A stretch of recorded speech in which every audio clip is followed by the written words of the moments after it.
Bonjour à tous, bienvenue dans Échecs et Maths. Cette semaine, nous reviendrons sur le succès du tournoi de Linguitset qui a pris de court les organisateurs. Après avoir permis à la Chine de remporter les Olympiades, Zhou Wenjun vient de conserver son titre mondial. Enfin, dans notre rubrique tactique, nous verrons l'importance de jouer au centre. A scuola primaria di Braone si è giocata una giostra di blitz organizzata dal Gorsica Chess Club in collaborazione con la Municipalità di Linguizzet. In sto sabato gelato di un mese di novembre, in zona rurale, nessuno si aspettava un tale successo. 80 giocatori si sono dispiazzati.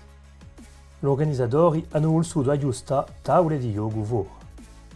Un vesperino è stato di nuovo servuto a mezzo a 2G. Non al piano sportivo, il livello era alto.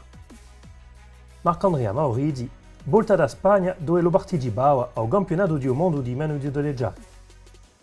Ha fatto dombola e vinto il suo torneo davanti a un altro talentuoso giovane astiaccio, Nabil Boussimi, e l'anziano vice campione di Corsica, il gasinchese Pierre Pieri, che completa il podium.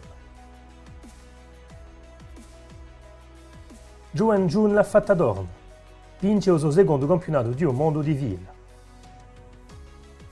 Portanto, il formato di Coppa a eliminazione diretta non lascia nessun piazza a minima contraperformance. In Tara Russia si è mostrata insuperabile di beta avversarie locali, come in mezza finale contro la chess queen Alexandra Kosteniuk. Arriverò a qualche mese solo dopo il suo scontro drammatico in Batumi, che ha deciso di sorte delle Olimpiadi fra Ghina e la Russia.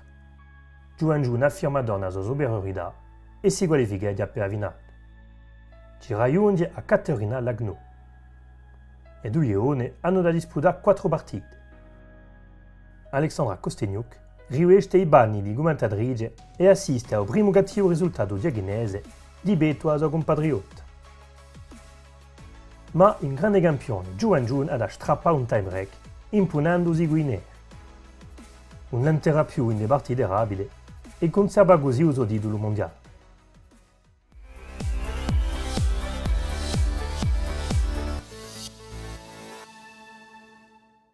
Regardons une idée stratégique fondamentale. Jouer au centre de l'échiquier. C'est là où vos pièces déploient toute leur puissance. Par exemple, le cavalier G1, il faut le développer en F3. Il y contrôle 8 cases.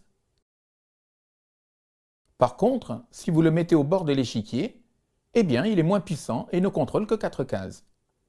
Donc, quand vous commencez une partie, jouez toujours au centre. Il n'y a pas d'exception. Tous les champions jouent au centre de l'échiquier. Voici une partie jouée à Saint-Louis, aux États-Unis en 2018, entre les numéros 1 et numéro 2 mondiaux, Magnus Carlsen avec les blancs et Fabiano Caruana avec les noirs. Regardons comment ces deux champions jouent le début de la partie. E4, un pion au centre. Les noirs font la même chose. Un cavalier au centre, pareil pour les noirs. Les blancs prennent le pion noir. Attention, le cavalier est attaqué. Il retourne à son poste. Les noirs prennent le pion blanc. Cavalier C3, encore un coup qui attaque au centre de l'échiquier. Cavalier prend cavalier. Pion prend cavalier. Fou E7, un coup qui prépare le roc, bien joué. Fou E3, Carlsen développe le fou au centre encore. Cavalier C6, toujours un coup au centre de l'échiquier. Fou C4, on poursuit la même stratégie centrale. Petit roc. Dame D2 prépare le grand roc. Fou F5, encore un coup au centre. Grand roc protège le roi et la tour vient au centre de l'échiquier. Vous remarquerez que les pions sur le côté n'ont pas du tout été joués. Vous aussi dans vos parties, pensez toujours à jouer au centre de l'échiquier.